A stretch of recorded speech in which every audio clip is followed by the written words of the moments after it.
Herkese merhaba, ben Bahadır. Toplumumuzda sanki ayıpmış, kusurmuş gibi yaftalanan, son yıllarda hızlı artış gösteren idrar kaçırma, sosyal hayatı oldukça olumsuz etkilemektedir.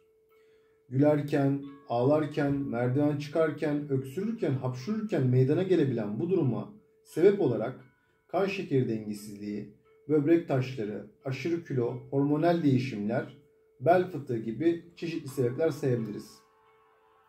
Asıl sebepleri pelvik kasları, mesane ve idrar yolu enfeksiyonlarıdır. İstisna olarak doğum sonrası oluşabilecek pelvik kasların zayıflamasıyla oluşan idrar kaçırmalarda düzenli yapılacak Kegel egzersizleri kısa sürede bu durumun düzelmesini sağlayacaktır. İdrar sökücü, ağrı kesici, sakinleştiriciler, tansiyon ve şeker ilaçları dolaylı olarak idrar kaçırmaya sebep olmaktadır.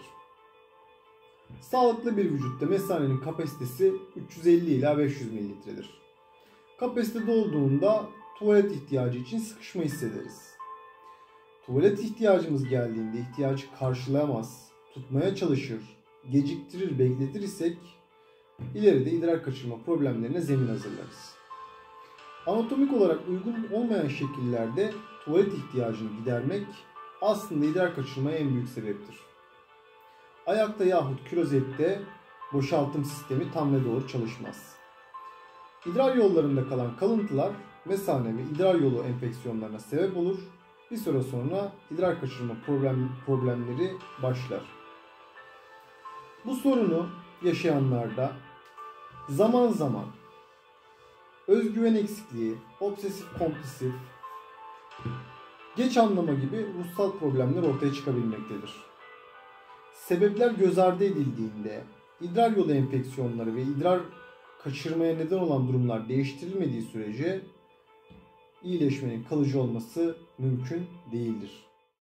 Doğa Eczanesinde idrar yolu enfeksiyonları ve idrar kaçırma için gerekliler: yakı otu, günlük sakızı, limon, ısırgan otu, papatya, kuşburnu, civan perçimi, sarı ballı baba, aslan pençesi.